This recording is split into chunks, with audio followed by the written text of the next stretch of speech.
the Tenkan Sen Kijun Sen Histogram alerts arrows indicator, which is offered for various platforms on the TradingFinder website.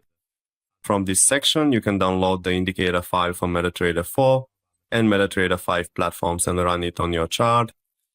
Additionally, traders can read this page to learn about the functionality and operation of the indicator.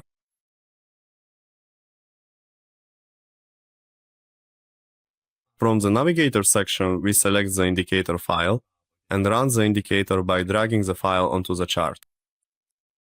Once the indicator is loaded onto the chart, a histogram window appears at the bottom of the chart.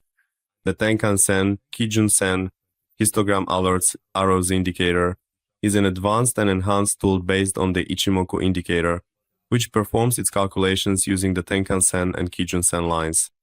If the values are positive, the histogram is displayed in green, and if the values are negative, the histogram is shown in red. If the green values of the histogram are increasing, they are displayed with a bold green histogram line, and when the value is decreasing, it is drawn here in light green.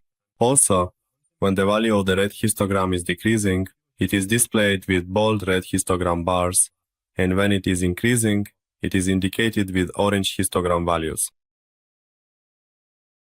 This indicator generates signals when its values switch from positive to negative and from negative to positive.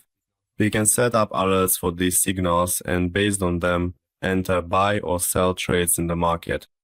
In the settings section, under inputs, there are options available for us. In the first input, we can set the calculation period for the Tenkan Sen. In the next input, we can set the calculation period for the Kijun Sen. In the following section, we have the option to enable or disable alerts, which is set to true by default. If we set this option to false, the subsequent alerts will not be functional.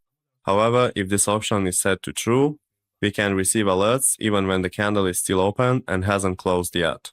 If we set this option to true, the alert will be issued while the candle is still open, but if it's set to false, it will wait until the candle closes and then issue the alert. In the next input, we can enable or disable the option to receive alerts as on-screen messages. In the following input, we can enable or disable sound alerts, and finally, we can enable or disable email alerts as well. Just make sure that if this option is set to true, you have completed the email settings in the Tools section under Options. In the last input, we can select the type of sound alert file here. Also, if a signal is issued and we enter a buy trade in the market, with the next signal, if it is in the opposite direction, we can exit the trade. Or if we have entered a sell trade, we can exit the trade when a buy signal is issued. Alright friends, we've reached the end of this indicator tutorial. We'd be happy if you share your comments and suggestions with us in the comment section.